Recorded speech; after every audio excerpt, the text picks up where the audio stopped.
Sa video na ito, dadalhin ko kayo sa isang kwento ng misteryo at takot sa Cubao. Isang apartment na may kakaibang pader ang magiging sentro ng mga nakakakilabot na pangyayari. Habang sina Miguel at Carla ay nag-aayos ng kanilang bagong tirahan, maririnig nila ang mga kalabog mula sa pader na tila may itinatagong lihim. Ano kaya ang matutuklasan nila sa likod ng pader na ito? Panoorin niyo hanggang dulo para malaman ang buong kwento. Sa isang umaga ng Hulyo, dumating sina Miguel at Carla sa kanilang bagong apartment sa Cubao. Maliit lang ito pero maaliwalas. May mga lumang kasangkapan at isang kakaibang pader na hollow sa kaliwa at solid sa kanan. Habang inaayos nila ang kanilang mga gamit, kumatok sina Mang Tonyo at Aling Belen sa pintuan, dala ang isang tray ng ensaymada.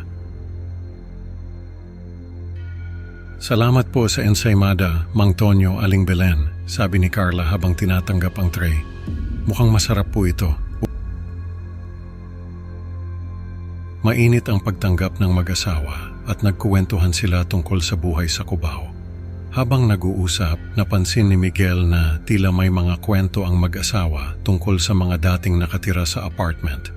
Pero bigla nilang binago ang usapan. Nagtaka si Miguel pero hindi na lang niya pinansin. Pagkatapos ng ilang buwan, lumipat si Arnel sa katabing unit. Sa unang pagkikita pa lang, naramdaman ni Miguel ang kakaibang aura ni Arnel, parang may itinatagong lihim. Isang hapon, habang naglilinis si Miguel ng kanilang sala, narinig niya ang malakas na kalabog mula sa hollow na pader. Ang tunog ay parang may bumagsak na mabigat na bagay. Sinubukan ni Miguel na tuklasin ang pinagmulan ng tunog. Kinakatok niya ang pader at napansin niya ang kakaibang tunog nito. Parang may espasyo sa likod. Habang kinakatok ang pader, naramdaman ni Miguel ang malamig na hangin na lumalabas mula sa maliit na butas. Nagtaka siya kung bakit may hangin mula sa loob ng pader. "Carla, narinig mo ba yung kalabog kanina?" tanong ni Miguel habang hawak ang walis. "Hindi. Ano bang tunog yon?" sagot ni Carla na halatang nag-aalala. Sa kanilang pag-uusap, napansin ni Miguel na nawawala ang ilang gamit sa kusina, isang kahon ng chicharon at 1 litro ng iced tea. Inisip niyang si Carla ang kumuha ngunit itinanggi ito ni Carla na nagdulot ng mas matinding pag-aalala kay Miguel. Ano kaya ang susunod na matutuklasan ni Miguel tungkol sa kanilang misteryosong kapitbahay at ang kakaibang pader? Sa isang gabi, bumisita si Miguel kay Mang Tonyo upang magtanong tungkol kay Arnel. "Mang Tonyo, nakita ko po siya mismo na lumipat," sabi ni Miguel na halatang naguguluhan. "Wala ba kayong napapansin na kakaiba?" "Wala akong alam na bagong kapitbahay, Miguel," sagot ni Mang Tonyo na may halong pag-aalala. "Baka nagkakamali ka lang."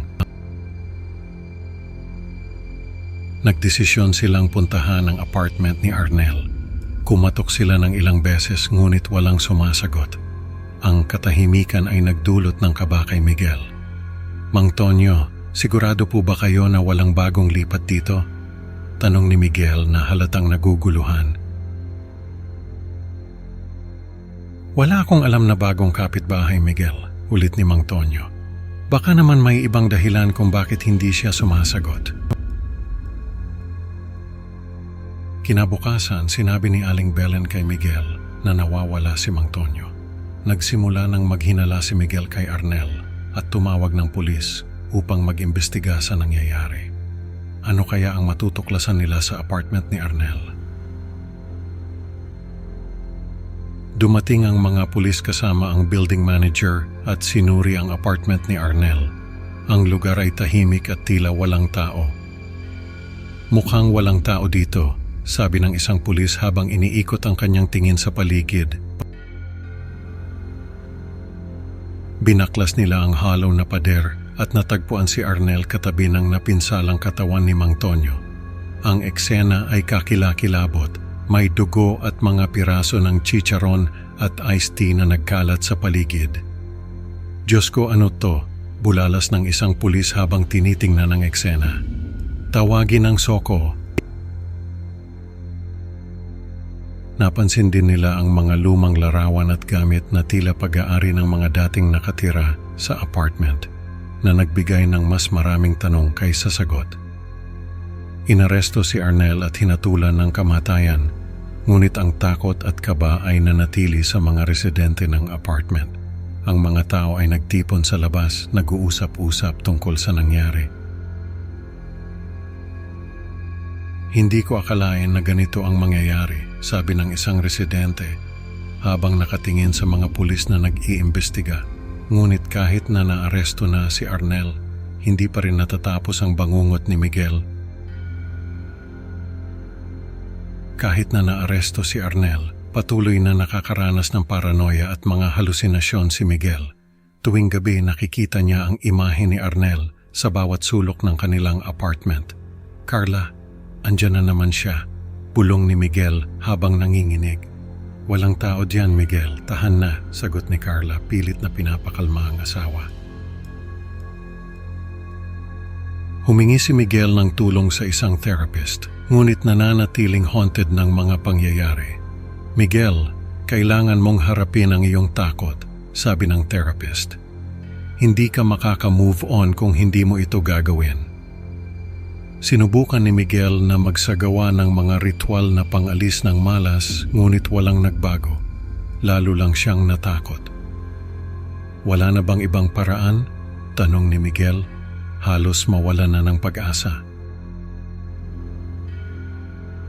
Pinayuhan niya ang iba na mag-ingat sa mga kakaibang tunog sa kanilang mga tahanan, lalo na sa mga hollow na pader na maaaring may itinatagong lihim. Huwag kayong magpapakampante, babala ni Miguel sa mga kapitbahay. Baka may masamang nilalang sa likod ng mga pader. Ang kanyang babala ay nagdulot ng takot sa mga residente na ngayon ay mas mapanuri na sa kanilang paligid. Nagdesisyon sina Miguel at Carla na lumipat ng tirahan, ngunit ang trauma ay nananatili. Sa kanilang bagong bahay, naririnig pa rin ni Miguel ang mga kalabog sa gabi na nagdudulot ng takot at pangamba. Miguel, kailangan nating magtiwala na ligtas na tayo dito, sabi ni Carla habang niyayakap si Miguel. Oo nga, pero parang andyan pa rin siya, sagot ni Miguel, hindi mapakali. Sa huli, iniwan ni Miguel ang isang babala sa mga bagong lipat sa Cubao. Maging mapanuri sa mga tunog sa inyong paligid, baka may kakaibang nilalang na nakatira sa likod ng mga pader. Ang babala ni Miguel ay nagdulot ng iba't ibang reaksyon. May mga natakot, may mga nagduda, pero lahat ay naging mas mapagmatsyag. Sana hindi na ito mangyari sa iba, bulong ni Miguel habang tinitingnan ang lumang apartment mula sa malayo.